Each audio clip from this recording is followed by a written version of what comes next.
Informasi pertama, saudara, korban keracunan massal di Cianjur, Jawa Barat bertambah 1 orang. Sebelumnya, sebanyak 35 siswa menjadi korban keracunan usai menyantap makanan bergizi gratis dan kini telah diperbolehkan pulang. Korban keracunan makanan yang dirawat di 2 rumah sakit, yakni di RSUD Sayang Cianjur dan Rumah Sakit Bayangkara, sudah diperbolehkan pulang. Total keseluruhan ada 52 siswa yang diduga keracunan usai menyantap makan bergizi gratis. Humas RSUD Sayang membenarkan 35 siswa yang dirawat telah diperbolehkan pulang, sementara ada 1 korban tambahan dan saat ini tengah diobservasi yang berasal dari SMP PGRI 1. Dinas Kesehatan Cianjur akan mendata siswa yang telah diperbolehkan pulang dan merintahkan petugas kesehatan untuk memeriksa kondisi para siswa yang kini sudah berada di rumah.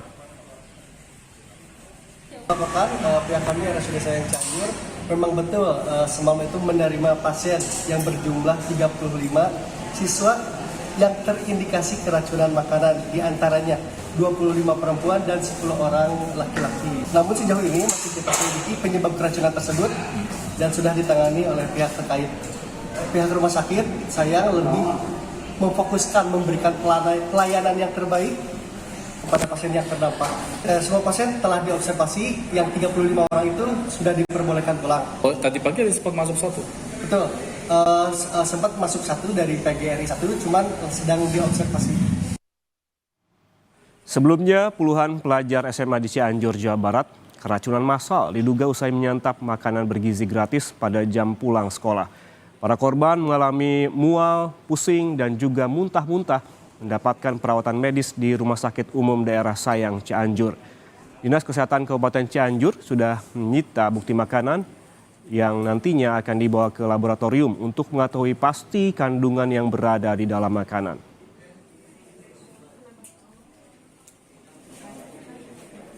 Dan untuk mengetahui perkembangan terbaru insiden keracunan massal di Cianjur, Jawa Barat, kita langsung bergabung dengan Sekretaris Dinas Kesehatan Kabupaten Cianjur, Dr. Cecep Juhana. Selamat siang, Dr. Cecep.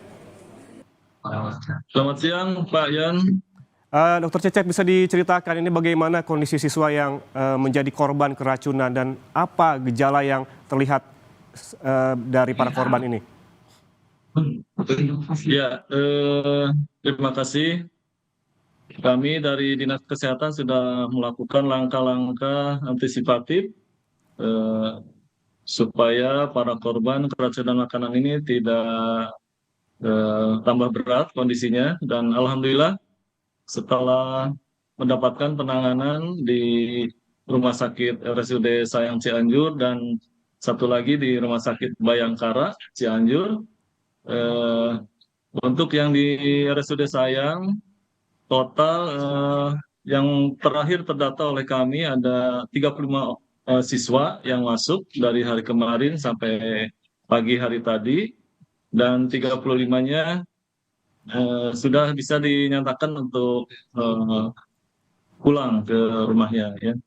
Namun ada kabar terbaru dari RSUD Sayang, hari siang ini masuk sekitar 11 orang sama korban keracunan dari Madrasah Aliyah Negeri 1 Cianjur. Dan saat ini sedang kita tangani di RSUD Sayang Cianjur dan terus dipantau kondisi kesehatannya. Sementara untuk di Rumah Sakit Bayangkara Cianjur itu terdata ada 16 orang dan yang masih dalam perawatan itu ada 6 orang ya di RSUD di Rumah Sakit Bayangkara. Sementara yang lainnya dari 16 itu 6 dirawat, yang lainnya bisa dipulangkan. Sementara itu Pak Yan. Ya baik, dari penjelasan Dr. Cecep tadi artinya memang sebagian ini sudah dipulangkan. Namun jika melihat korban yang keracunan, ada juga informasi gejala yang ditunjukkan setelah keracunan adalah muntah-muntah. Kemudian penanganan apa saja yang diberikan kepada para korban keracunan ini, Pak Cecep? Ya, pada umumnya seluruh pasien memang menunjukkan gejala muntah dan diare. Akibat muntah dan diare ini tentu lemas badannya gitu ya. Ya, pengobatan untuk yang kehilangan cairan pada prinsipnya adalah mengganti cairan dengan memberikan cairan infus, intravena, dan penanganan terhadap gejala-gejala yang timbul. Untuk mual muntahnya ada pengobatan obat simpatetik untuk mengurangi rasa mual dan muntahnya.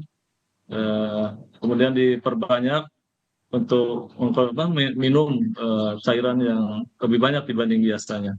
Pengobatan pada keracunan makanan pada umumnya seperti itu, tidak ada yang spesifik, misalkan pemberian antibiotik.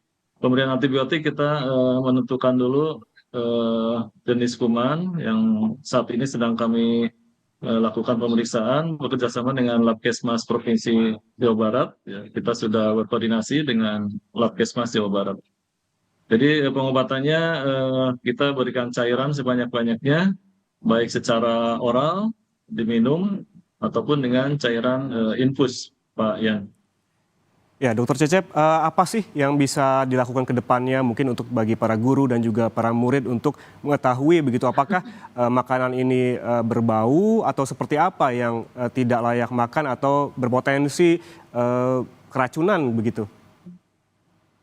Ya, pada prinsipnya kalau kita mengkonsumsi suatu pangan atau makanan atau minuman, ya, tentu kita yang pertama lihat kondisi yang kasat matanya gitu ya, tampak matanya bagaimana, apakah makanan ini aneh dari sisi teksturnya gitu ya.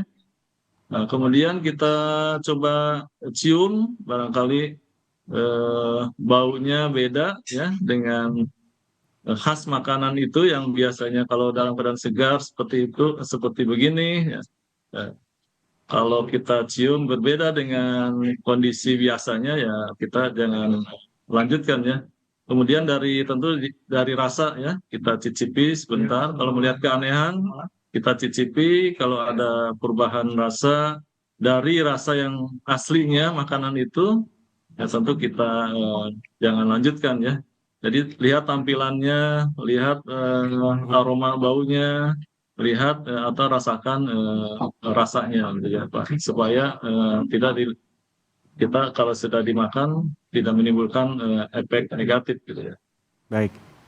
Baik, Dokter Cecep, sampel makanan sudah diambil begitu dan tengah dilakukan hasil pemeriksaan. Kapan pemeriksaannya akan keluar dari sampel makanan yang telah diambil? Ya, sampel sudah kita minta ke penyedia pangan atau vendor dari pemberian makanan program MBG ini, dan kita langsung secepatnya kemarin kita kirim ke laboratorium Provinsi Jawa Barat karena yang punya teknologi dan kewenangan itu ada di Provinsi Jawa Barat. Biasanya hasilnya kita dapatkan 5 atau 7 hari ke depan untuk menentukan apa sih penyebab keracunan tersebut, apakah dari mikroba ya atau kuman atau apakah dari zat-zat kimia yang terkandung di dalam makanan tersebut. Artinya masih membutuhkan waktu sekitar 5 hingga 7 hari untuk mengetahui penyebab pasti begitu keracunan yang dialami oleh puluhan siswa di Cianjur ini. Terima kasih Dr. Cecep Johana bersama kami, Sekretaris Dinas Kesehatan Kabupaten Cianjur atas waktunya bersama kami di Sapa Indonesia Siang.